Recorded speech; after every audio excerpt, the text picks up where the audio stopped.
Name's Jeff Goodman here with former Arizona and Xavier head coach Sean Miller and former Wake Forest star and assistant coach Randolph Childress. We'll break down all the big action from tonight. We'll tell you why it didn't work with Chris Mack in Louisville, if Arizona still belongs in the conversation with all the other elite teams. And we'll also pay a visit from Providence head coach Ed Cooley, fresh off a huge road win at the Cintas Center against Xavier. Guys, how you doing? Everything good? Everything's good. Glad to be on, Jeff. All good my way. Yeah, everything's good. Not quite as good for our guy, Chris Mack, Sean, who you and I know well. You know especially well because he was your top assistant. He was the guy that benefited when you left for Arizona. Let's face it.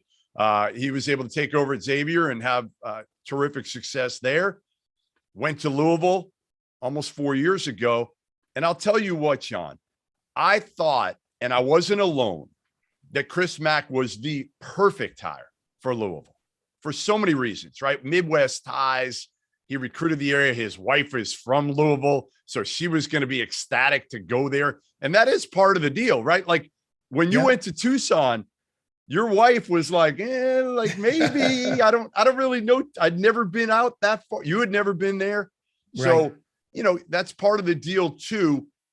What went wrong? I mean, listen, we'll go through some of the factors and I can really go through them of, again, the Dino Gaudio mess, the NCAA investigation that was hanging over their heads since he got there from the Rick Pitino drama. You know, obviously, yeah, there wasn't enough. Ultimately, it comes down to, it's going to be tough to survive at a place like that. It's a top 10 program in the country. But Sean, what do you think, I guess, went awry with Chris in Louisville? Well, first of all, I mean, I'm going to be incredibly biased. Chris is a friend. I mean, I know his wife, I know his kids. He loves his family, and first and foremost, sometimes he's not a fictitious person that only coaches. He's a family guy. He's married. And when things like this happen, I think number one, you just want to make sure that he's okay and his family are fine. And there's a lot that goes into it when things go bad, Jeff. But here's the one thing, just to clarify and just make sure that we're clear on with Chris. Chris was the head coach at Xavier for 9 seasons. He made the NCAA tournament in 8 of those 9 seasons, including three different Sweet 16s and an Elite 8.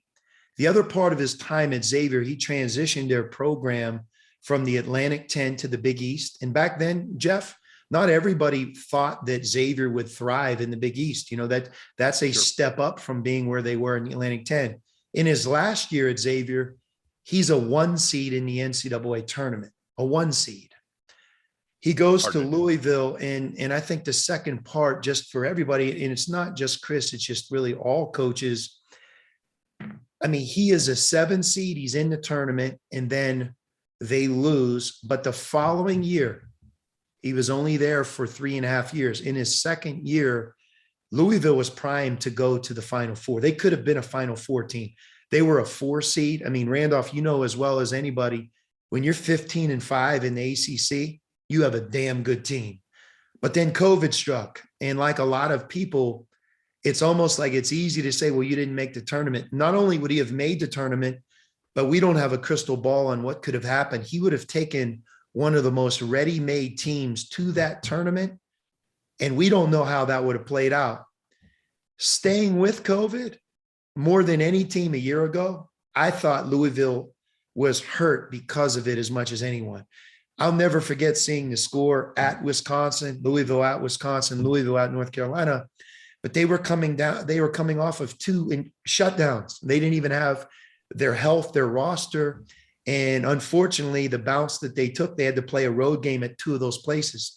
At the end of last season, I think there's a strong argument that the last team out of last year's tournament was in fact Louisville. When you think about a year earlier, what I just described, and then the 2 years ago, and then last year, it's hard to say that coach isn't an outstanding coach and that he wasn't doing a great job. And all of it sets up, momentum is everything. he went into this season, especially on the heels of these last two with COVID, not where I think he could have been. And look, all of us are privy to our time comes, but I think in Chris's case, if he wants to coach again, Jeff, he'll have that opportunity. And I think that in the next several months and maybe over the next year, I think he'll really find peace of mind. But he's a great guy. He's a really good coach. And I was sorry to see it go and end the way it did. Hey, RC, how much do you think the Dino Gaudio situation affected him? Because again, Louisville had so many issues with Patino prior to that, where the program almost felt embarrassed. And I thought it was BS how the whole thing went down and how the school did not defend and support Chris Mack. Instead, they hammered him with a 6-game suspension by the school, not the NCAA, by the school for minor violations that turned out to be level 2, which I also think is pure garbage. But to me, again, whether it was right, wrong, or whatever, it was out there. It was out there in the public eye, and it was the last thing Louisville needed. How much do you think that affected his departure at this point? That's the only thing I think it could be. I mean, as Sean just said, it can't be basketball. I mean, there's far worse coaches out there, record-wise and accomplishment-wise, than what he's done. I mean, from pure basketball standpoint, there's no way you can tell me that. I thought the allegations from what happened, what he inherited from the Patino stuff, hurt them in recruiting. I think that's the biggest thing that they were kind of waiting. They needed, if that decision was made earlier, whatever decision they made, I think they're rolling. I don't think we're at this point, but it lingered for so long, and then it was used against them in recruiting, and it hurt them from getting the pros and the guys that they were accustomed to getting there. And to remain among the elite teams in this conference, you need to have that. So I don't think it's a basketball decision at all. I think that was just part of the problems in the Dino thing. I think the administration just said, hey, we've had our fair share of embarrassing situations that we our name being in the news for different reasons or the reasons we don't like. And they chose for whatever reasons to move in the direction, but it's not from a basketball standpoint. I don't buy that. I thought part of it, guys, was talent. And again, I think the NCAA investigation played into that, but I think it was also some staff dynamic issues. Okay. That the staff didn't get along great together, and they made some mistakes in recruiting. I mean, if you look at it and you look at the group that he brought in 2019, okay, he brought in David Johnson from Louisville, top 50 kid. He was a good player for 2 years. I'm gonna run through it quick. Aiden Igian, I don't even know his name because he didn't play there, but he was a top 50 kid who now is basically not even playing really at Grand Canyon. Josh Nickelberry, fringe top 100 player. He's now at LaSalle. Jalen Withers has regressed. He only averaged about 4.6 points a game this year. Quinn Slazinski is at Iona now. So you had some misses.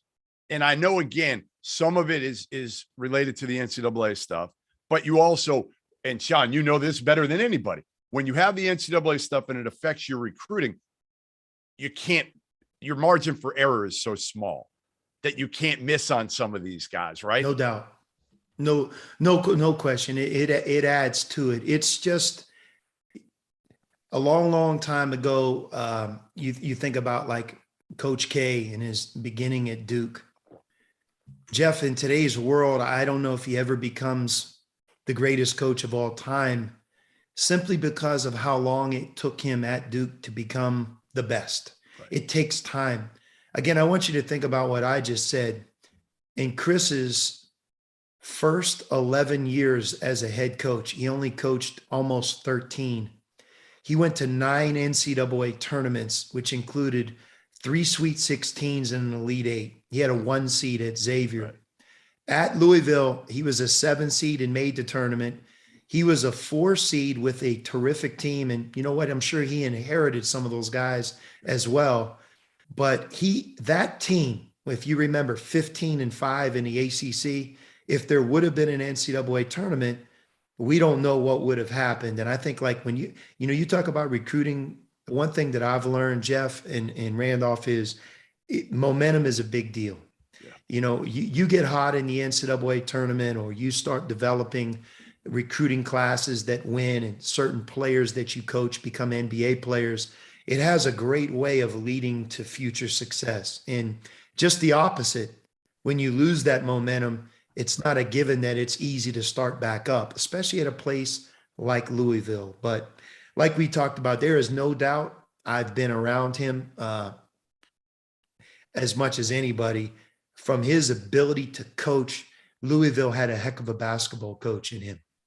Yeah, I mean, listen, if he wants to get back in, I mean, the crazy thing is he's 51, and you know how it is. He's a different dude. We know that. And right now, he's telling me he's retired, right? Yeah. He's retired today. Well, a year from now, that could totally shift, couldn't it, John? Yeah. He loves to fish. I'll give him that. He has a few extra hobbies. So more than you. No doubt that may hold serve for a while, but I think this, in fairness, if you're just being fair, I think in time it'll come to him on what he wants to do. But if he wants to one day return, he'll have that opportunity. And somebody just like Louisville, when they hired him, they're going to hire an excellent basketball coach. And also the other part about it, Jeff, like Randolph, like no matter what we do in life, right? Whether it's coaching, whether it's this, you have to have great support, and, Louisville right now doesn't have an athletic director. They don't have a president. They've gone through some things that no matter what sport you coach in, it's nice when you have a great relationship with your athletic director, or you have a tremendous, unbelievable understanding from the president on down. Sometimes when that's missing, that can also get in the way of your ability to be successful. And, so I think that as Louisville moves forward, I'm sure that all of their fans are anxious to solidify that part of their program as well. The advice that you're going to give or already have given to your buddy Chris Mack is what, Sean? Take it one day at a time. I think that, just kind of getting away. I mean, I don't have to tell Chris this, but, one of the things you learn after the fact is, your kids and wife, as much as you try to tell them, hey, don't listen to this or don't read that, it's impossible for them not to feel it. And what it does to them sometimes as damaging as what it does to you. And you find out almost after the fact, and it breaks your heart to know, like, God, they've been going through it. And I think, that's a fishbowl there. And his family is his priority, in his own health and well-being, and stepping away, I think would be really good for him and his family, for sure. I always loved when I saw Chris on the road recruiting, bringing his daughter with him to recruiting him. I once saw him at the PTM. How about this? We're walking out to the games. It is pouring, lightning, thunder, you name it. Christy's not going to be happy when she hears this. And he's got, all of a sudden I look out in the pool at the Marriott Courtyard, and I see some dude out there with a girl. And I'm like, who is that knucklehead out there swimming when it is like, and I look at the back, you can tell, you can recognize Chris Mack pretty easily from the back of his head. Can't you? Yes. There's a lot of bald dudes out there, but right away I knew, and I'm like, oh, it's that knucklehead. It's Matt right. with his daughter. But that's who he was. And he would bring her to recruiting events everywhere. And both girls, they would alternate on trips. And, the only thing I'd say is I'd be sad that his son, who's like 6 years old, can't experience this. Right. The coaching part of it. So, because it is kind of cool. Listen, it's cool for me right now. I'm trying to get a trip with my daughter, and I'm trying to convince my wife to let my daughter miss school next week to go to UCLA-ARIZONA and then Baylor, Kansas. And I'm losing the battle right now. But I'm going to win it. I'm going to win that damn battle because she's a senior in high school and I only got 1 year left to be able to do this. So I'm going to win it anyway. Jeff, I'm going to tell you this. They told me I was talking to a guy in Chicago. What do you got in Chicago? They had like minus 15 today, minus 10. Pittsburgh, I know it's definitely cold. I'm sure it's unbelievably cold. Like in Arizona, it's 70 degrees and sunny, man. We'll have lunch. If I come out next week, thing about out here. we'll do lunch for sure. All right. Before we finish with this topic, which I know is not easy for you, Sean, it's not easy for me either. Because again, I've always let it be known my relationship with Chris, and again, knowing his family, and knowing that Christy's from Louisville, how hard this is going to be for her and the girls who are in high school right now, and they Mhm. love Louisville. Mhm. RC, if you are the athletic director right now, and he's an interim athletic director, and they don't have a president, like Sean said, who's next? Who do you go after? Who's the first call you make right now? Wow. I mean, that could be a laundry list of guys. I'd call Nick Cronin, Yeah. and see if he'd want to come out. Yep. But I don't see it happening. Until they get, Sean, and you know this, I mean, until that administration gets settled, like what, because the names that they're going to go after, they're not going to go after the mid-major guy. They're not going to go after they're going after another high major guy with a proven record.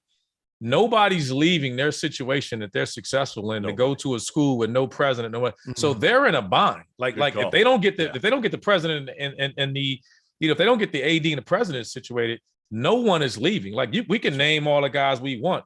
Like Kenny Payne, anybody. You name whoever you want. Now, Kenny Payne would walk from New York today. Today, I disagree. That would be the guy. Yeah, Right. man, yeah. But in this situation again, like what happens if he does that? Hey, Kenny, if you want the job, you got to start walking from New York right now, from Manhattan to Louisville. Kenny's going to be like, all right, let's go. Maybe. Right? Come on. Maybe. I don't.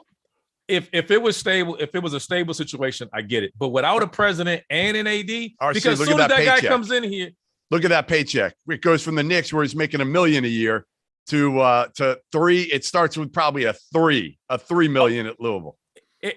That matters. Don't get me wrong, but he's cruising right now, living in New York City. It's a good spot. He'll be there for as long as he wants. I get it. The problem of it is you get that, and then you got to deal with this and take over a roster that you don't know what this roster is going to be like. Yeah. When you get there too, and it's going to take you time and a place that's not going to be there. So now you got to figure out what you're going to do with the staff. Yeah. So your hand may be forced. You take this job right now, your hand is forced. I mean, we're cheering for Mike. I know Mike Begees. I'm cheering. He does a great job. Oh, love Mike. Love Mike's a great guy. Yes. But the pressure is going to be to bring in a big name. And then that person comes in there, wants to bring in their guy. But these kids are associated to Mike. So then if he, so it's all those other things come into play. But until they solidify the president and AD, I don't see many people beating down a job that we all agree is an elite job. Yeah. Sean, you got any thoughts on if you're the AD? I know this is a game that us as media people love to play. And I know you guys hate this. So you can defer to me. Yeah, I'll give you my thoughts after. But if you're the AD, who are you dialing up, trying? The one thing that I believe, just in observing a lot of the different changes over the last several years, and a lot of guys that I've coached against, that are new coaches, it's not so much that they were once a part of their family. It's not so much that they fit it because they were once there or they played there, et cetera, et cetera. I mean, at the end of the day, once it really, really starts, what made Rick Pitino such a great coach is he's a great coach. That's what you have to get right. And I think that Randolph made a really good point. And not everybody wants to sign up for a situation that is questionable or dysfunctional. So whoever they get, clearly he's going to have to be able to check the boxes in everything. Astute recruiter, somebody that can handle a city of that magnitude and size, a fan base like that, and somebody who's an excellent coach. Look, I only say this out of respect. I don't see him leaving. I have a relationship with him, but I think he's a terrific coach.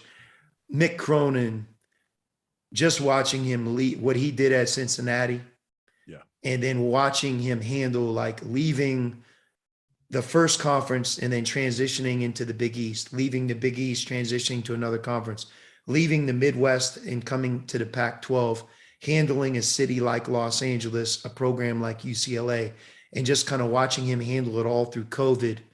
If you say, who's a guy that could come in and potentially do a great job and check all those boxes, I would start with him. And I have as much respect as I have for Chris Mack. I mean, I think Mick is an outstanding coach as well. So moving forward, that's somebody that I think makes a lot of sense. All right. You want to know my thoughts on this? Go ahead. All right. First call I'm making, I'm gonna make two to start, and I don't think either one's gonna say yes, but I gotta find out. Scott Drew, I'm gonna call out there and just make him say no, and I'm gonna call Brad Stevens and say, like, are you miserable right now? Do you want to coach again? If you are, we'll bring you to Louisville. Now, again, Brad is gonna get another NBA head coaching job, so he's gonna say, hey, thanks, guys, and Brad will pick up the phone as he always does, be as cordial and as nice as he always is. I mean, honestly, I feel like if Texas A&M Corpus Christi called Brad, he'd take their call, he'd listen to him for an hour, and then he'd say thanks, but no thanks. Mm-hmm. So that's where I'd start. They both say no. Bruce Pearl, I don't think you can get, and I don't think you're going to go after him anyway because of the NCAA stuff. So I don't think you're going to touch Bruce Pearl. And even if you go after Bruce Pearl, I think he's going to leverage it to get more money and try to get his son, Steven, the coach in waiting job. So I think he's staying at Auburn regardless. Okay. Number 3, I would say Matt Painter would be my next call. Matt Painter's not leaving his alma mater, but he'd be terrific there. Mick Cronin, I'm with you. He would have been my 3rd call after Scott Drew and Brad Stevens. And I think Mick stays because he's smart enough to stay in that good weather and on the beach. Okay. So now you're down. LA. Yeah. Now you're down to you're a top 10 program, but you're missing on some dudes. So now you're going to start to get a little squirmy if you're the interim AD. You're going to start to sweat a little bit because, frankly, your job is on the line here. You're trying to keep this job permanently, and words leaked out that all these guys have probably said no, whoever you're trying to get. So now you're squirming. You're like, I got to get a dude now. I can't miss again. I got to get a dude. So now you know who you go after? Now you're at like Eric Musselman or your boy, Randolph Steve Forbes. You're kind of at that level now where you got to get a guy. And those are guys, and you need guys with the right personalities at places like Louisville. Mm-hmm. And Musk goes through a lot of assistant coaches, okay? But the dude can coach. The dude can coach, and he will fight. And you need a fighter because you can't have a guy that lays down at Louisville when that dude down the road is going to beat your ass.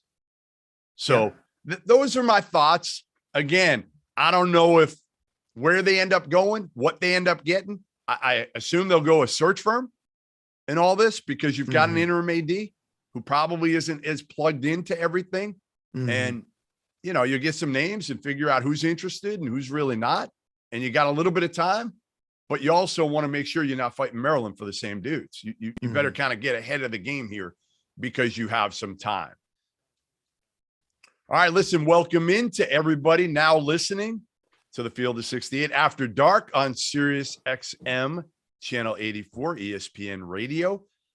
Jeff Goodman here from Stadium, here with none other than former Arizona coach Sean Miller, former Wake Forest star Randolph Childress. And we are going to talk, nothing like Sean having you on the night after an Arizona UCLA game. And for those that don't know, I am an Arizona Wildcat. But I was also an Arizona Wildcat that had to check into the hotel in Tucson under an assumed name once because the Arizona fans didn't like me. Yeah, you probably deserved it. You probably deserved it. I'm sure I did. I don't know what I said. I actually thought I'd done Sean and said the team wasn't that good to help you out. But in turn, they were killing me. So anyway, UCLA beats Arizona in round 1 at Pauley Pavilion late last night. It was number 3 UCLA against number 7 Arizona. I still wasn't sure how good this Arizona team was because they hadn't beaten a gauntlet of teams. They won at Illinois, but other than that, it had been kind of a ho-hum kind of schedule, especially in the Pac-12. Kirk Kriisa really, really struggled, Sean. Yeah. And UCLA had a lot of dudes. Listen, Pauley Pavilion had people in it again. It's a home court advantage. I saw it against Villanova. So when was the last time, Sean, that Arizona UCLA, because when I was there, listen, Don McClain, we had dudes playing. Yeah. I'm aging myself a little bit. Randolph's laughing because he knows we're kind of the same. All of us are in the same age bracket. When was the last time we had a game like this between Arizona and UCLA, Sean? Well, when we had Lowry Markkinen and they had Lonzo Ball, I mean, that was very similar to last night's game. It really was. I mean, if you count it up today, we have more information today. I think you have 9 players that played in that game. that are in the NBA or have played in the NBA. I mean, TJ Leaf, Aaron Holiday, Lonzo Ball, Lowry Markkinen on our end. We had a very, very good team. But that's when those two programs are at their finest. That's when the Pac-12, I think, is also at their best. And last night we saw it. In fairness to UCLA, Randolph, can you imagine? You're in the East and you're calling ACC games and you're around. I mean, it's one thing to have no fans, but I think it's a completely different dynamic when you have fans and you play road games with fans, and then they take those fans away from you and you have no fans. Like that, to me, that's a completely, you're all screwed up. That's like a completely different deal. And, it's a tease. And in fairness to UCLA, and Oregon beat them, but for those guys to play that game with no fans and just me watching it, it's terrible. Last night, Arizona played in front of Pauley Pavilion. They played in front of that crowd that you would associate that type of game with. And look, here's the thing about it. Azuolas Tubelis was probably 50%. I think you have to really factor that that's real. He wasn't himself. Arizona was on a long trip. They played at Stanford, at Cal. That was their third game in 7 days on the road. And let me tell you this, UCLA is really good. At the beginning of the year, when we started this, Jeff, I was talking about UCLA to the point where you guys were getting irritated with me. But I'm telling you, Cody Riley's you were also talking, I think, about Washington and Oregon State back then.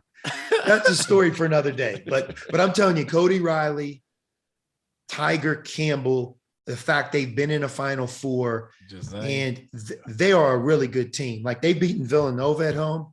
They've beaten Arizona at home. They've been on the road at Marquette in front of a rabid fan base. Marquette is playing as well as anybody in the country. UCLA beat them handedly on that night. UCLA is a tough team. I don't look at the fact that Arizona lost at UCLA as they're no longer as good as we once thought. I think coming up next week, Jeff, when you talk about them playing at home against UCLA and home against USC, I think that will be more of a test, and they're good. Kerr clearly didn't have as good of a game last night, but we'll see how he responds. I would bet on him. Randolph Childress, what was your biggest takeaway from UCLA in that game? That they're back? Because I felt like people had forgotten about them because of their 3-week layoff, right? Because they didn't have fans in that loss to Oregon. Randolph, was that kind of your biggest takeaway too? They seemed like they had the longest pause of anybody in college basketball. It's like we almost forgot about them. We went weeks without seeing them. So it was kind of like, all right, we saw them early in the year. We knew they were like a top 5 team, and then they just didn't play anybody. They couldn't play. They were shut down. So then we go, and then again, they lose to Oregon at home, but they don't have the crowd. So we knew, we joked about it last week, that coming into this game, they were going to have fans. We knew they were going to take this game seriously. I don't question. I think this game we wanted to see more about how Arizona was going to look like. We had seen games against UCLA and knew UCLA is going to be there in the end. Arizona, the only thing, the biggest question mark I have is, and we talked about this earlier, Sean, you mentioned this point guard play. Yes. Is it's just hard to advance and go as deep as you want to go if you don't have solid PG play. And that would be the only thing that I don't think anyone questions their talent, and they're not going to shoot 30% for the, they can have an off night shooting. I don't worry about it. But PG play is something that the only thing on their roster that really concerns me. Sean, I'm with RC 100% on that with Kerr, especially after watching him last night. Now, again, he's got crazy swagger. Yes, swagger. He does. Yeah. The headband, the whole deal. Jeff, I'm going to tell you guys this, he's a freshman. All right. So let's just categorize it at, if you want to be fair in your judgment, the guy he was playing against last night, in my opinion, is the most underrated point guard in college basketball. I've coached against them for several years. Tiger Campbell gets very little respect for what he does for his team on offense, on defense. And Randolph, this, like, point guards step up in big games. When you watch Tiger Campbell in the biggest games on their schedule, he shows up. And sometimes if he doesn't have a great game, he makes big plays at the end to win the game. And you know what? It was Kerr's kind of first time going against them. I'll bet on Kerr, though. His ability to shoot, his belief in himself, He's a very, very good and talented player, but is he a seasoned veteran? Is he in his third year, been there, done that? No. So if you want to question that, that's something I think that's easy to question, but don't be surprised when you watch him next week at home if he doesn't really, really bounce back. But let me say this. I believe that last night's game wasn't as much of an indictment on Arizona or any player or anything they did. Let's just give credit to Mick Cronin, his staff, and his team. They changed the game. They controlled the tempo. They played a very good defensive game against Arizona. Arizona has been a machine. Nobody has really stopped them. Last night was the first time that they ran into that. And then on offense, UCLA also controlled the game by trying to pick on matchups. It's a unique way of playing offense, but with their personnel and the way they do it, they're able to do that against virtually any team on their schedule. And they're a tough out. They're a tough matchup. And I thought their game plan, how the other part about UCLA's guys, like Randolph, you said it, they've been on this long, crazy pause, which I think almost took all of December. They've been stripped of their fans. Everybody quit talking about them. And last night they were playing a team that everybody was talking about. And guess what? Their pride, their toughness, I thought really shined through. So I'm going to look at last night's game as a real testament to UCLA and Mick and how good they are versus Arizona. We'll find out more in the next couple of weeks about Arizona, but those guys are, I think those are, to your point, Jeff, I think they're two outstanding teams. Yeah. Yeah. I do too. And I kind of, you're thinking like, all right, does Arizona belong in that elite 11? And that's kind of what I've called it so far. 11 teams that I think have separated themselves, but you're right. It's in a tough environment. Let's see what happens next when they go back to Tucson. And if they don't respond in Tucson against USC and UCLA, then we're probably putting them in that second tier. But certainly, again, there'll be fans at that game.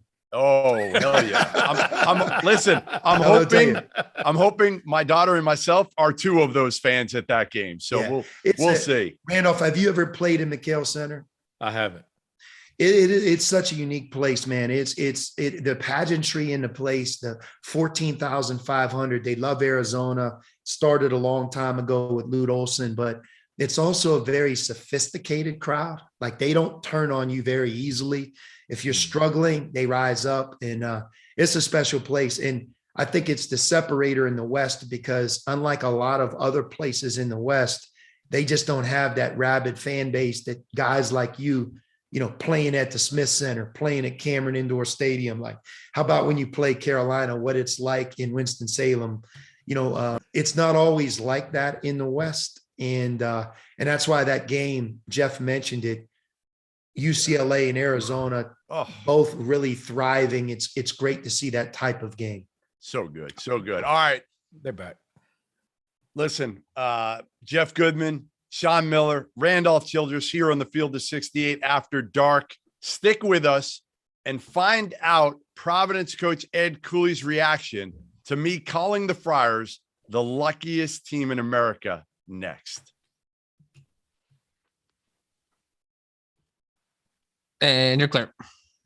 All right, boys, it's time to take some questions from the YouTube chat here. And I'm going to start with Luke Inglis to Sean. Sean, if Ken Palm had a negative view of your team, how worried would you be that it would affect seeding come March? I would be very worried only because he's going to be right. Your brother, you and Arch love Ken Palm. I love him. He's the best. Like I'm telling you, there are so many sleepless nights that guy creates because when he doesn't believe in you or you look at that sheet and you're like, oh, guess what? As much as you hate it, he's like, God, he's right. So I looked at that as a guide for who our team was, who the team we're playing is, and I would be extremely worried about that. Well, it was like the Bible when something came out. You read it. It was like, Love him. This is it. He's the best. Crazy. All right. Dave Weekly.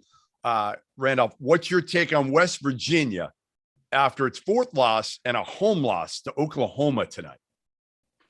30 seconds. You know what? it's going to be tough for those guys going forward. I don't think it's just going to be a down year. I don't Point see guard it. play. Point guard Yeah, play is not I good just enough. don't see it. I don't see it. Yeah, I don't either. All right, last one for me. 15. From Greg Hopkins. Would Kevin Willard be a viable option for Louisville this offseason? I 10 don't seconds. think so. I think Kevin Willard is viewed as a Rick Pitino guy. 5. Thus, you can't hire 3, him at Louisville 2. right now. You're live. All right, welcome back. Field of 68 After Dark. I'm Jeff Goodman, here with Sean Miller with Randolph Childress on Sirius XM Radio, ESPNU. We're also sponsored by Bet Rivers. And we have a great, great guest next, who is one of the most entertaining people, as you know, Sean, in college basketball. And the Providence Friars had a huge win tonight. Huge win at the Cintas Center against Xavier. And Providence is a team that is now 17-2. The 17-2 Providence Friars. Did we ever think you've known Ed Cooley a long time, Sean. Did you ever think Providence would be 17-2 in a year? He's a heck of a coach, man. He doesn't get enough credit for just his tactical part of the job of what he does. I mean, as you know, Jeff, I mean, the job he's done at Providence in general, not just this year, but from the day he took the job till now, I mean, it's unprecedented what he's done, and he's done it in obviously a part of the Big East Conference. But, you know, one of the things that I believe helps Ed, guys like Ed or places like Providence right now, is the ability to take impact transfers that are eligible right away. I mean, Randolph, throughout college basketball, you watch these teams that are benefiting from being able to add to their team from a year ago and have somebody that's eligible right away. They didn't even sit out. Like they go from one place to the next and they're contributing. I mean, Jeff, you were at Michigan State in Illinois. How important is Plummer to Illinois? I mean, he's an unbelievable shooter, right? Yes. But yes. You think about that, like they didn't get a McDonald's All-American or a high school player to change what they did or to replace who they lost a year ago. So I think like Al Durham, I mean, you think about the impact he's made leaving Indiana, starting at Indiana, playing in the Big Ten, practicing, playing for a good coach. Then all of a sudden he shows up at Providence at 22 years old. I mean, you have a guy there that helps you win. And it's not just Al Durham. They have everybody, right? They have a little bit of everything going. But I believe that those types of ingredients not only are helping Ed on this year's team, but I think will continue to help Providence be among the best. So how does that become a 17-2 team? Things like that have happened in the offseason. Yeah. Yeah. I mean, sometimes you got to get lucky, RC, too, with the transfer portal. And he's gotten lucky. A lot of these dudes are transfers.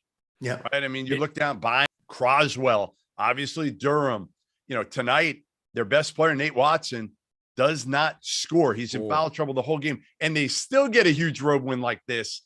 To me, that shows mental toughness as much as anything else. And that's what Ed Cooley preaches. And that's what this team has. I think he'll be one of the guys. We're talking about one of the, the Louisville, Maryland job. I think his name will come up and he'll get the call. And the question is whether he'll take it. Right. But he's very particular about what he wants to do. We know he's had opportunities to move on. Experienced team. They're battle tested. Yep. And I'm going to get on Rob about it because I picked him over his Huskies this year. So I'm going to give myself a little credit for that now. But seriously, great coach. Yeah. One of the funniest guys in the business, man. His guys love him. His players love him. And you're just happy for him. You won't find many people that have a negative thing to say about Ed Cooley. He's doing a great job. Like in tonight's game against Xavier, I watched the game, Jeff and Randolph. And, when you play Providence, Ed has always been able to mix his defense. So he's playing man-to-man. He's playing man-to-man. When he puts up a zone, it's not just a soft zone to change the game. His team can play a zone. Right. Like tonight, they were constantly bouncing back and forth between man and zone, and it took Xavier's rhythm away. He could take other teams' rhythm away. And then on offense, he controls the game as a coach by running just unbelievable set plays. If you're a young coach and you want to study a college coach who runs great set plays and controls his offense that way, I'd study Ed Cooley. And if you watched him, He's getting his best players shots. They're efficient on offense. They're changing defenses. And like we just mentioned, he has an older group and a lot of different players that have been through the battles. And right now, road wins, quad one wins. Boy.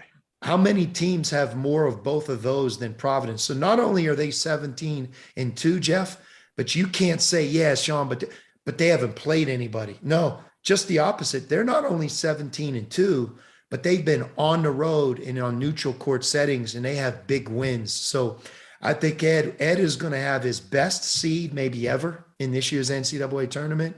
And he's going to have an experienced team that can advance. And to your point, whatever job you asked earlier about Louisville, my mind is still on Chris Mack. So it's who's the next guy. Yeah. But in any job that's opened, you would be foolish to not talk to Ed Cooley on how long he's done it, how well he's done it, the places he's done it at.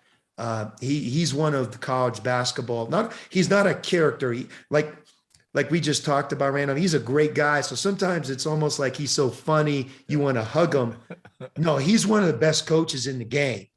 And his personality is somewhat what makes him.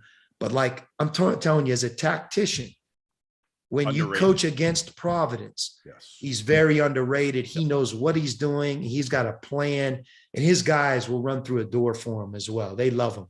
The biggest compliment I can give Ed Cooley is if I had an 18-year-old son, I would want him to play for Ed Cooley because he is a high character dude who gets people to play hard, does it the right way. And now we welcome in Ed Cooley, fresh off a huge, huge road win against Xavier tonight.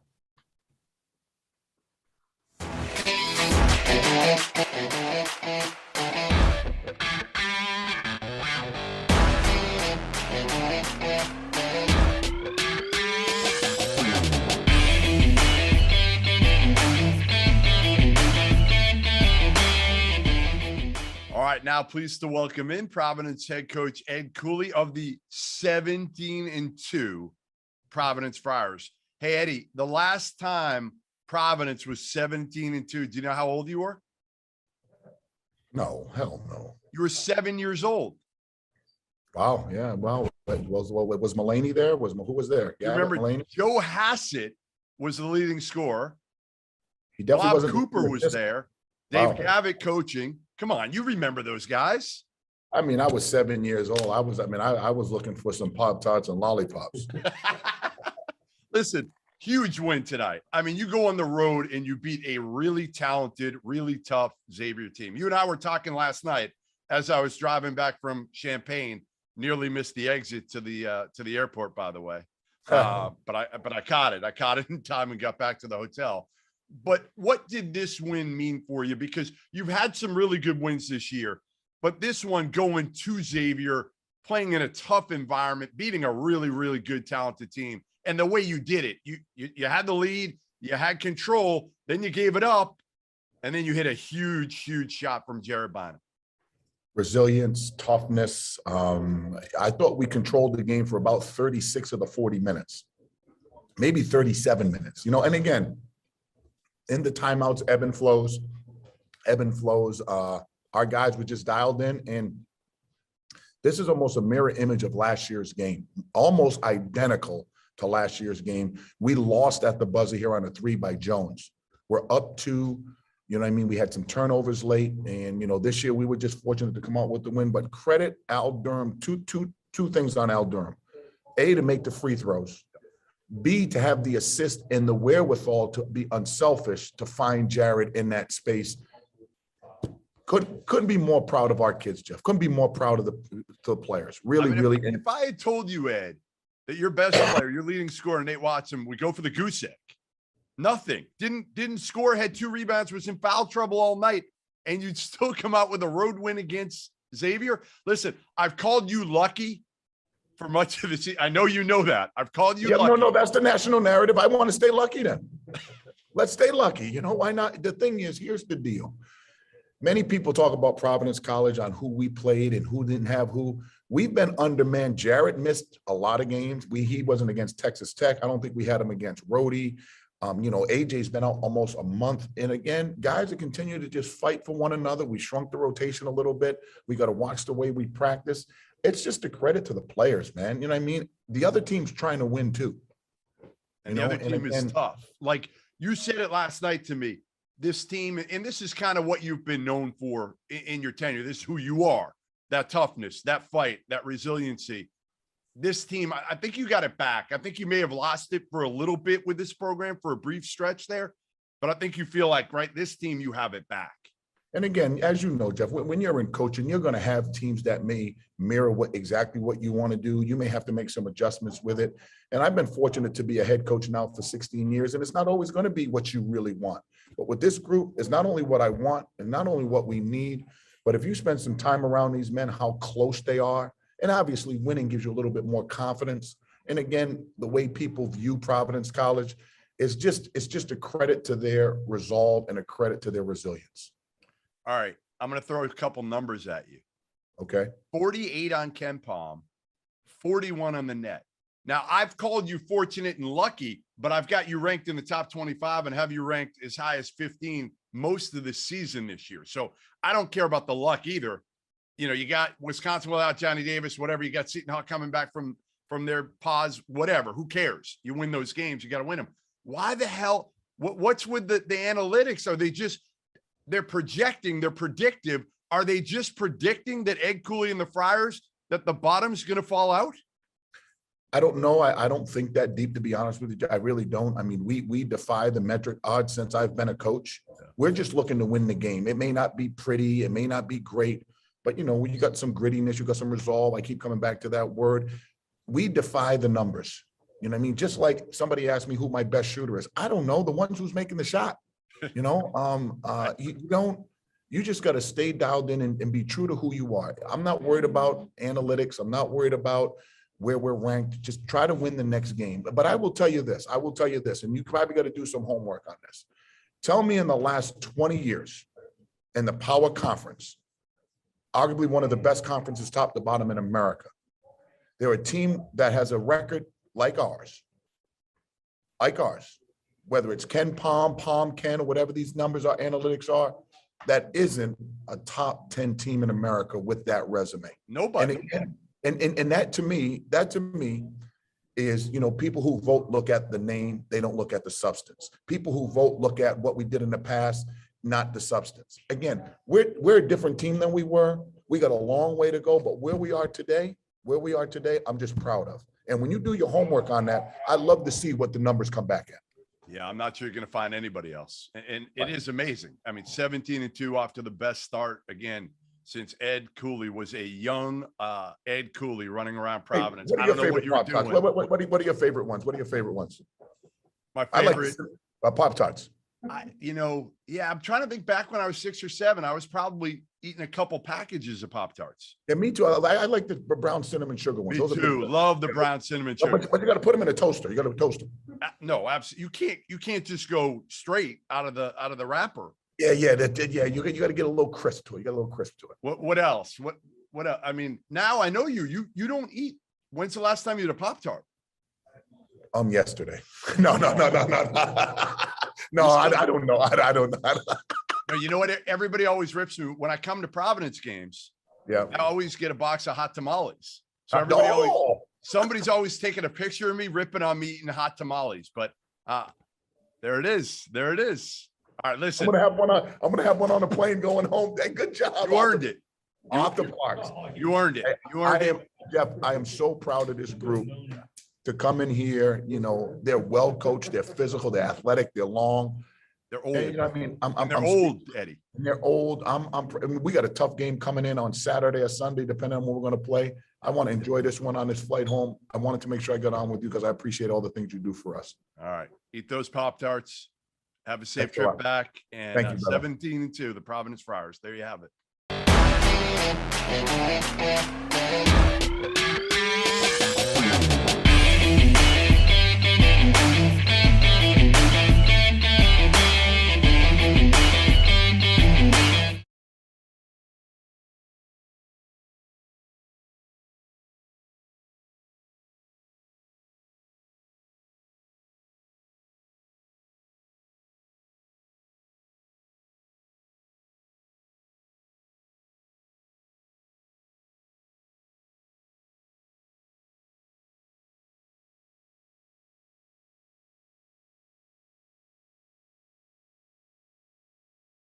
and you wrap it around a hot tamale. Come on. No, you guys don't. want to have a great piece of candy? Try that combination, Randolph.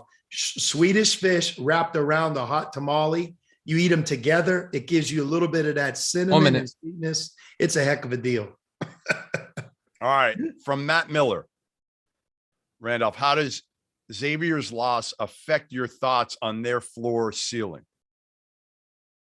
Their guards didn't play well tonight. I thought that was going to be the advantage. So I'm not down on them. Those guys will play better and they'll be back. I'm not overly concerned about them. They just lost to a tougher team tonight. Sean from Griggs, what do you think about Kentucky going into Lawrence, Kansas? 30 seconds. Without Ty. It's going to be a tall task. I know this though, when Kentucky has gone into Lawrence, Kansas and Fog Allen Fieldhouse, they have played some great games. Am I right about that? Like, yes. You think like, that's going to be a tough one for Kentucky, and they play really, really well. 10 seconds. Kentucky, that injury has hurt Kentucky. But 5. It's a tall task to go 2, into Kansas. 1. Good luck. All right, welcome back to the Field of 68's After Dark here on Sirius XM, ESPN Radio. Jeff Goodman here with Sean Miller, with Randolph Childress. We've made you talk about some tough things so far tonight, Sean. You've had to talk about your buddy Chris Mack and his departure. You've had to talk about the Arizona UCLA game. We're going to give you something a little bit easier lifting to close out the show for the next few minutes, because I think you deserve it. Thank you. I appreciate that. I think I saw you sweating, sweat pouring down your face. I'm used to being picked on, Jeff. It takes a lot to get me. You're also used to sweating, so that shouldn't bother you quite a bit. Marquette gets a huge win tonight at Seton Hall. They beat him by 10. They controlled the game the entire way. This Shaka hire looks better and better every single game that we see him. Now, again, Justin Lewis might be the most underrated player in the entire country. He had 33, 9, and 6 tonight in this win. Sean, why? Why is this Marquette team? Because they were great out of the gates, but one of their wins was against an Illinois team without Kofi. Then they I thought they came down to earth a little bit. Now they've picked it back up again. They got their kind of mojo back. And a game like this, man, again, a good road win on the Big East, a huge one for them. Jeff, we talk about underrated coaches. We talk about underrated teams and players. Marquette is an underrated place. They love college basketball. I mean, when you look at their fan base, the arena they play in, the city of Milwaukee, the Big East Conference, they've had a great lineage of success. They really have. I mean, Tom Crane and Buzz and you know what, Wojo had some good teams, especially offensively. And then you watch Shaka come in. I think Shaka is a great fit for Marquette. And I hope Shaka feels this way. I think Marquette is a great fit for Shaka and vice versa. And Shaka is a great fit for that conference and that place. I think it's off to a great start. Again, some of the comments we made about Providence and college basketball, being able to help your team and program roster from one season to the next through transfers, guys who no longer have to sit out, but can play right away. If you hit it right, you can go from an okay team to the top of the heap. And the other guy that I love that plays for Marquette is Morcell, Daryl Morcell. A year ago, think about this, Randolph, you can get the Big Ten Defensive Player of the Year. How good was the Big Ten year? Big Ten Defensive Player of the Year, who's a perimeter player, and put him on your team that has other good pieces. And Marquette is playing as well as anybody. It's a basketball school. That's the thing. It is. Right. It's a basketball. They care. Texas was not a basketball school. As much as people want to make it into one, right? Nobody's really been able to do it. Nobody's going to do it because football reigns supreme. But listen, I'm glad for Shaka because I do. And it's funny, when that hire was made, at first I shook my head. I'm like, well, listen, I don't know. I mean, he really couldn't do anything at Texas. They can never get it going. And the last thing I remembered in my head, I was there. Abilene Christian didn't just beat them. I mean, they embarrassed a team that was so much more talented. So I was worried about Shaka, but then I thought about it a little bit and I'm like, you know what? This is the perfect fit. I think He's it doing a fits great him. job. I mean, Yeah. Shaka's an outstanding coach. You forget what he did at VCU, and not just the year that he went to the Final Four, but the identity that he created and the success that he had. And to me, he'll be at Marquette for as long as he wants to. And I think it's just a great fit for who he is as a coach. He'll get more guys in there that fit. I mean, I think he got players at Texas, but these guys were coming in and they were one and done, and it didn't give him hard. enough time. Yeah. You can't build off one and done young guys. They had talent, guys, going pro, but you couldn't. It's hard to win with freshmen unless they're Chet Holmgren or Paula Bencaro or Jabari Smith, and then there's every other freshman that needs time. Yeah. And he was getting guys, and they were just going out to the league. And Marquette fits him. I mean, Yeah. it's going to be, they're going to support him financially. He'll get everything he needs. He'll get veteran guys. Yeah. He's going to win the transfer portal. And I think they'll be a perennial top 25 team year in and year out. They are. And right now, you said it, Jeff, they're playing as well as anybody in the country. I mean, they are there. You go to Villanova and you win, you're playing really well. I mean, how many Big East teams over the last, 5 years, 7 years go on the road at Villanova and win that game? There are certain programs that have never won there or haven't run there in the last decade. And I think that game probably gave an already trending team in the right way an amazing amount of confidence. You can tell that they believe in themselves and they're playing really well right now. Yeah, and I think it's tough too. You're at Texas, the AD who hired you is gone. You're kind of, you got that pressure on you all the time to have to win, and you're dealing with young guys. So we got about 30 seconds left here. RC, how worried are you about Seton Hall right now? Quickly. I'm worried as long as Bryce Aiken's not in the lineup. I think he's the guy that needs to be there. I'm a huge fan of his game, the way he plays. If he's not out there, I just think he's a difference maker for him. Yeah, and he's a guy that, again, has made big shots, wants the ball in his hands at the end of a game. I mean, again, Seton Hall got off to such a great start at the beginning of the season, and then they had that pause. And I saw them when they played at Providence. They were down 2 bigs. You lose that one, you start to lose some of that mojo, some of that swagger. Miller, Randolph Childress, you guys will never lose that mojo, that swagger. Thanks for joining us tonight. Sirius Radio, Channel 84. This is Jeff Goodman, Field of 68, After Dark. And you're clear. Good job. Got it? Yeah, we're clear. We're clear, which means now I can eat my Pop-Tart because we're going to take some questions. It's the afters. Got you. That was the Rob Doster name. I don't quite understand the afters, but he's more of a drinker I am, and he's younger.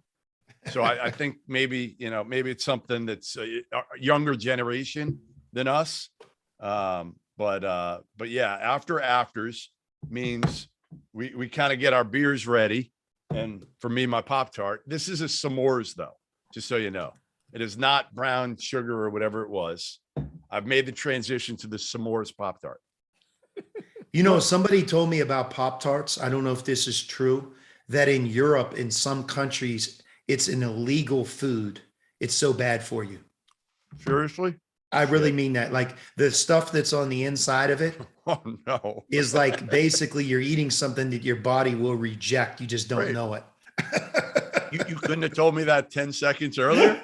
I mean, I wanted come to make on. sure you bit into it first. I didn't hear that, Jeff, because in some countries that's part of their breakfast too. They got the little smaller ones, so it depends on what Listen, country you're That's going. right.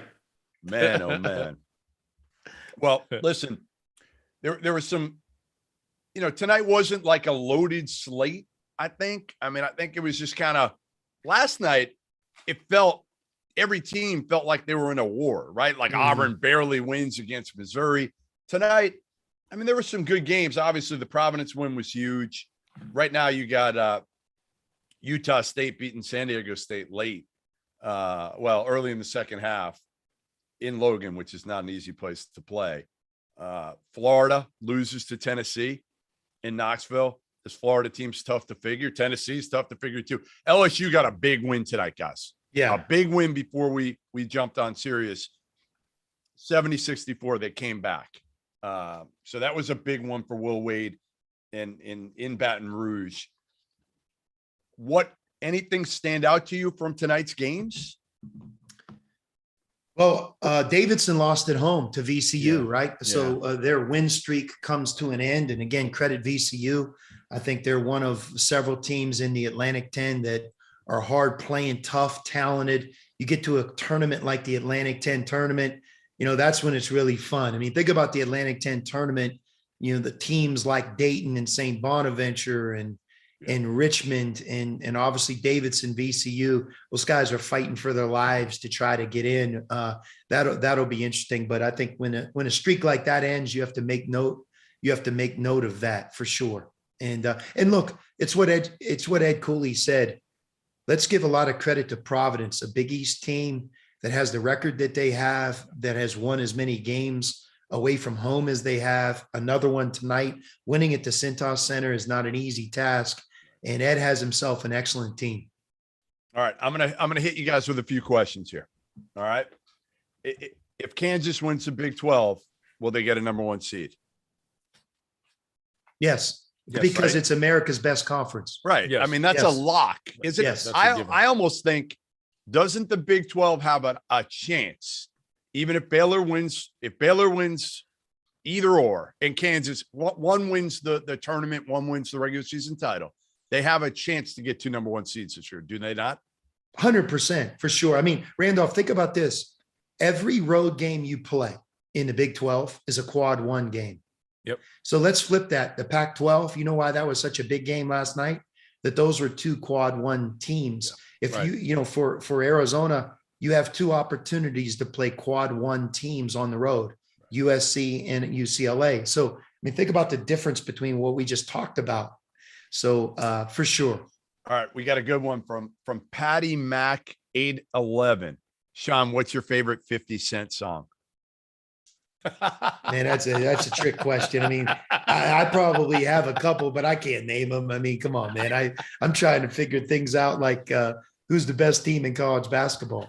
Sean, I don't think I ever saw video. You know how you always see the video of coaches after a big win dance in the middle of the circle for the players? I don't think I ever saw one of you doing that. See, that's the problem. The sports information department at Arizona was very mediocre. Matt Enzer, he didn't do his job because it happened all the time. No way. Are you serious? Absolutely.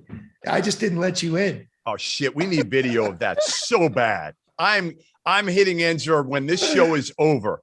I'm hitting Enzer. It's out there. The guys threw water all over me. Yeah, like, I mean, RC, how much do you want to see, Sean? I agree to say I'm a blackmail them on that. I'm gonna have to pay somebody to get a copy of that one. Like we need like the compilation of all the different moves from Sean after the wins. And there were I try to stay in my lane, man. I'm not a dancer, but the celebration after games, though, that's wrong, Jeff. That happened all the time. That's awesome. Yeah. That is who's the better dancer, you or Arch? Those are 2 really bad dancers. That's not even a fair question. So like in Beaver either Falls, one of you just don't dance. Like in Beaver Falls, it's like playing. There's 2 things you don't do if you're from Beaver Falls. You don't dance and you don't play golf. No golf. We're just gonna say Archie because you want to play golf. Oh, you're soft. You're over there playing. Like that's kind of how you're made to feel. And then as life goes on, you're like, why didn't I play golf? There you go. It's just not like that anywhere else. RC, what was your biggest kind of the thing that you would do before every game? Everybody's got something, right? Some sort of food they're going to eat, or I don't know, something you're going to do. What was your deal? One of them I do to this day, and that's eat cereal. I eat a bowl of cereal. And Same cereal? Yes, no exaggeration.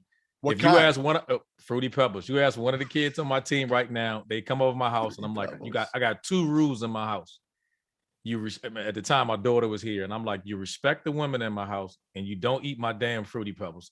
Other than that, you can run around here and do whatever you want. Those are the only 2 rules I tell everybody that walk in my house. Don't respect Randolph, my women, my Fruity Pebbles. What about Krispy Kreme donuts? Ooh.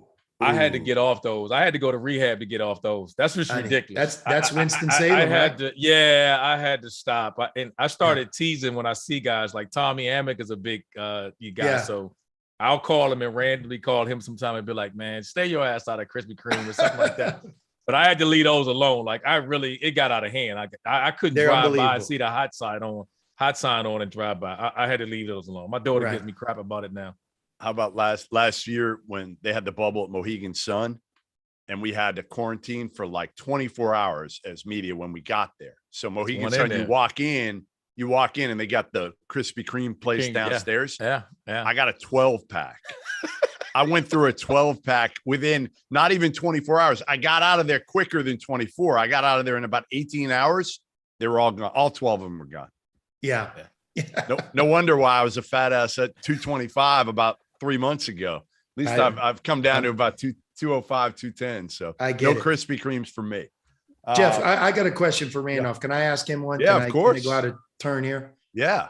Randolph, I'm always the guy like, the generations of when we played, when you played, you look at the ACC and that was a different day and age, remember? Because think about it, everybody was there for 3 or 4 years, right? I mean, right.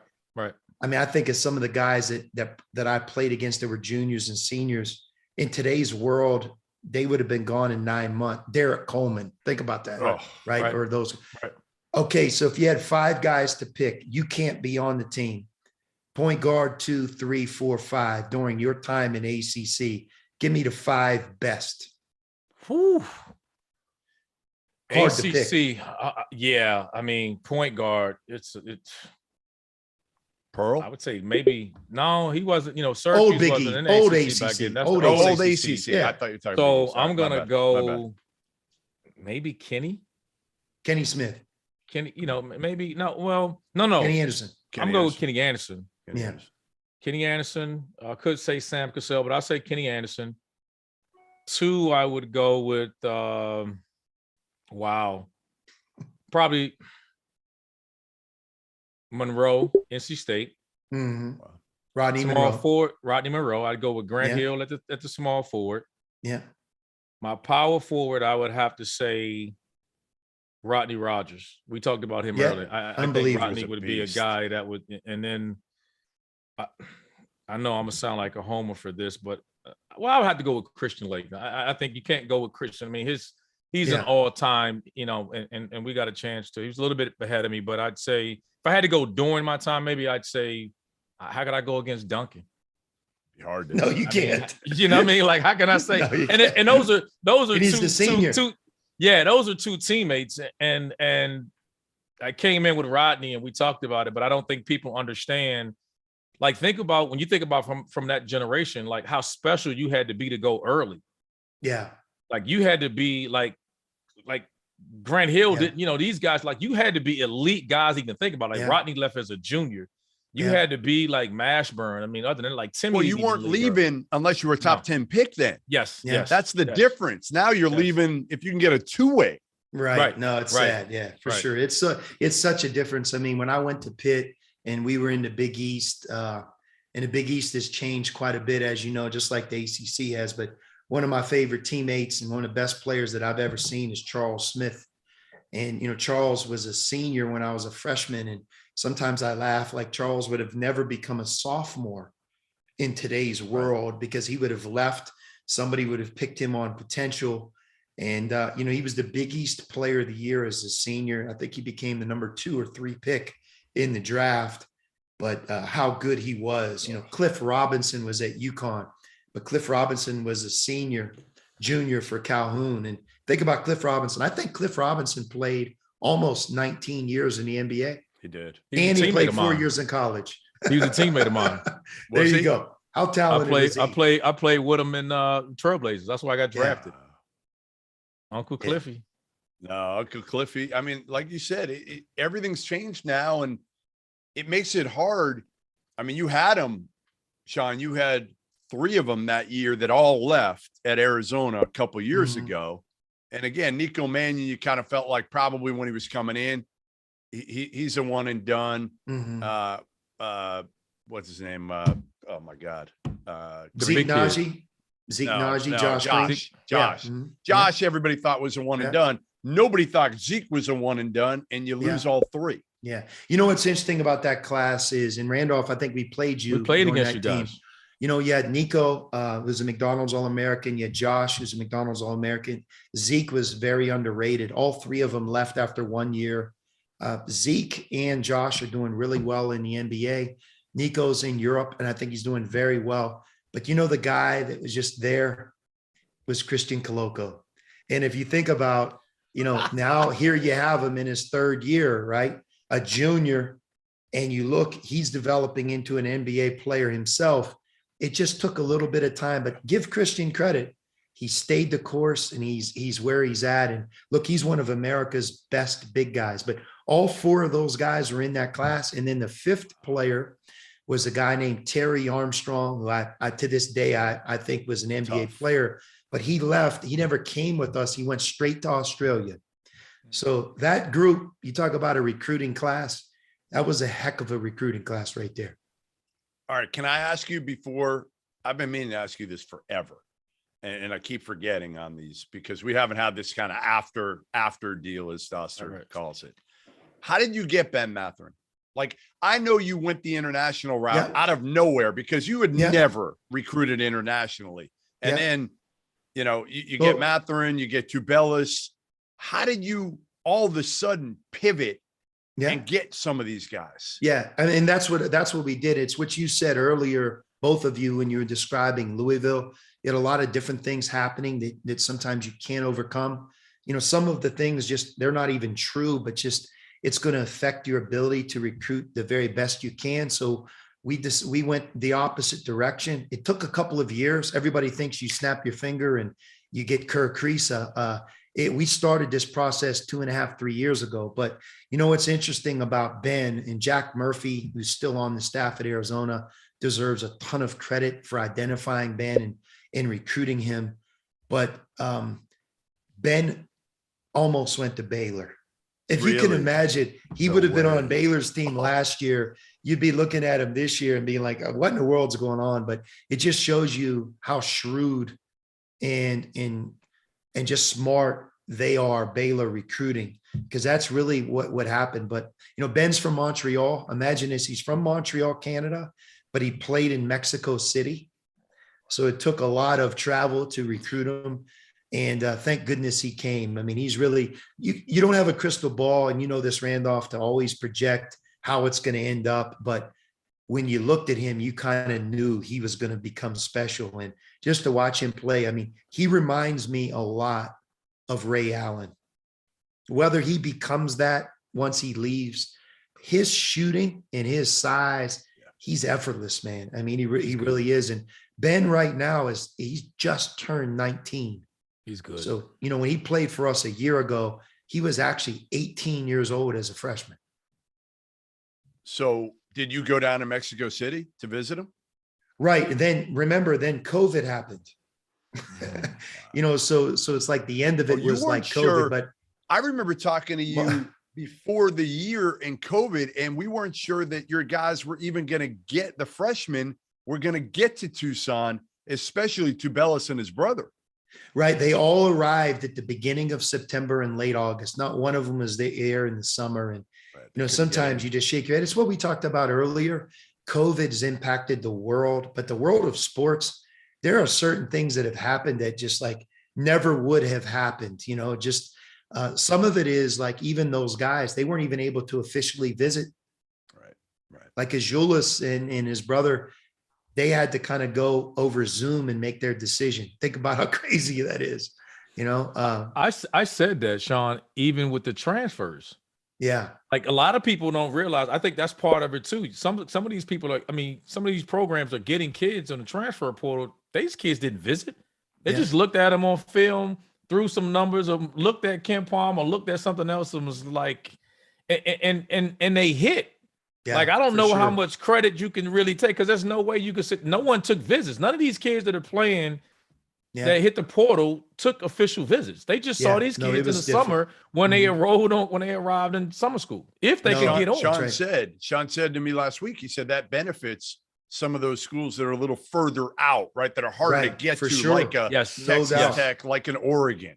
Yes. Yeah. We talked about that with like Texas Tech, because, you know, I think in recruiting, the way that I've always tried to look at it is, what's your competitive advantage? We all have one. And guess what?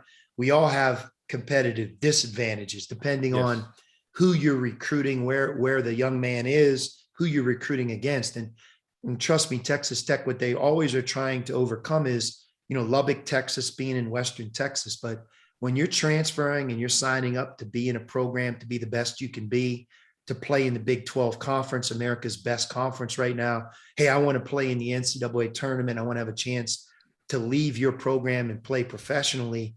Well, guess what? They answer the bell in all of those things. Rabid fan base, great facilities, tremendous conference, incredible coach. And guess what?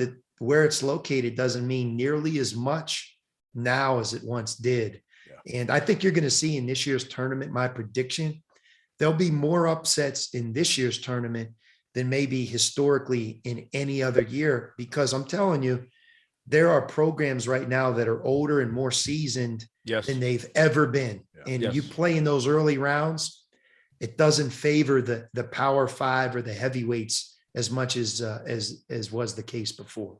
They got the super seniors now. Right. Yeah, no doubt. No, there's guys that are so much older again, the gap is so big. And in the NBA, they're always saying, well, age is a detriment. In college, it's not a detriment. We know that by now because you're looking at the teams that are winning it all, and they're all older now. All right, let's get to 3 cheers, guys. Our 3 cheers. RC, you want to start us off? I will. Tonight, I got to give it to the old guy down in Miami, Coach L. I mean, we wrote the old guy off, man. Oh, we did.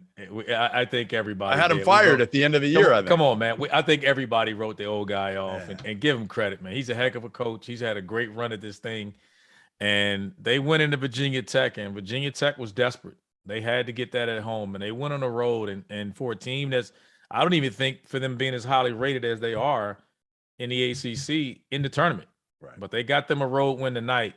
So I'm toasting the Coach L and the Miami Hurricanes. I like it. Sean? I need more time. You got to go second.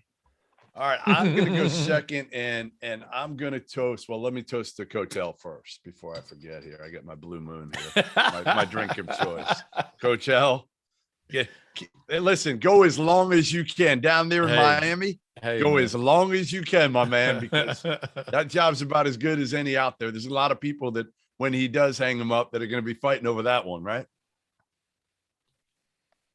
All right. I'm going to go with the Notre Dame Fighting Irish. I'm looking at the record right now. They are 6-2, and I'm going with another guy that there was a little bit of pressure on this year, Mike Bray. They've struggled.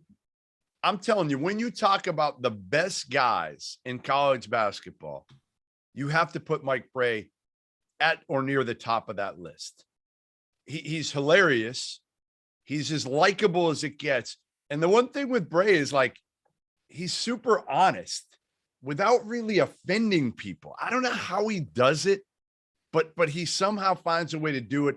They've been off the grid the last few years, but I'm hoping Mike Bray can get them back to the NCAA tournament. There's going to be 4 teams from the ACC. We've talked about this, that get in. I don't know who the heck they are yet, but I think Notre Dame can be one of them. I mean, listen, if they end up 2nd or 3rd in the ACC, they're going to get in. So Mike Bray, cheers, my man. Cheers. And you're right about Notre Dame. They're sneaky right now and how well they've been playing. And what are they, 6-2 now in the ACC? Yeah. And we talked about it before we got on here. Blake Wesley. Yes. If you have not seen this kid, he is Terrific from freshman. South Bend. It was like gold handed to Mike Bray that kid was from South Bend and nobody knew about him. Yeah. And Mike Bray was candid with him about him, guys. And he said if the kid was playing on the circuit because of COVID, they couldn't see. He didn't even see the kid. He didn't see him until he came on campus because he couldn't go out to recruit him because of COVID. That's great. And the other great addition of why they're good this year is with Anthony Solomon coming in there. He's deferred to him and allowed him to kind of help them defensively. So they've gotten better with a defensive effort. They could always score. Now they're defending them better. Look, Sean, I'm going you to ready? toast one, and I'm going to kind of come at you out of the box because it's a little bit like we talked about with Chris Mack earlier. I'm going to toast Carolina and Hubert Davis. I like all it. right? Because of this. can you imagine how difficult it is to be a first-year head coach at Carolina, replacing everything and then having to deal with pressure? And, you know, when I watched them play at Miami and they took that loss 85-57, you know, that's an epiphany moment. And then, you know, Randolph, they go to Wake, and guess what? They don't really respond quite yet. Then it's easy to go south. It's easy to fall, you know, into the narrative, but they've bounced back now and they have back-to-back home wins, and they have another one against NC State here coming up. But look, Carolina this year in Hubert Davis's first year might end up being an NCAA tournament team, and that's it. But I think that the more that he gets an opportunity to be himself and coach, you know, my hope is that for him, they continue to have success. So it's too easy to give up on Carolina's tradition. It's certainly too easy to give up on this year's Carolina team, because as we've talked about, they have talent. When you watch them play offense, there are some games when they really are among the best. Their problem has been defense. So a toast to 2 in a row. Hopefully it'll be more. Yeah, and one of the real good guys. I mean, I don't know him super well, but everybody says, like Doug Gottlieb, I was talking to the other day about it. One of the best guys, period, is Hubert Davis. All right, well, there you have it. Our 3 cheers. Thanks for joining us on the Field of 68 After Dark. I'm Jeff Goodman, Sean Miller, Randolph Childress. Thanks for joining us. Now you know I like these Pop-Tarts, and I'm probably going to continue to eat them, even though Sean told me they have poison in them. Do you Google it? Google it. I'm when you get Googling off, Google it. Yeah. I think you're going to see if I Google it, I'm done. He don't want to know. He don't want to know. No, I have no. right, Listen, it's like a Big Mac. Yeah. I know how bad McDonald's Big Macs are, but man, did they taste good to me. So I I'm gonna hear keep you. eating I them. hear you. Well, it's good All right. being on with you guys. Randolph, it's good seeing you, man. You too, Sean. Mhm. All right, have a good night, and tomorrow night, make sure you come back. Field of 68 After Dark. We'll have John Fana, Rob Doster, Ashley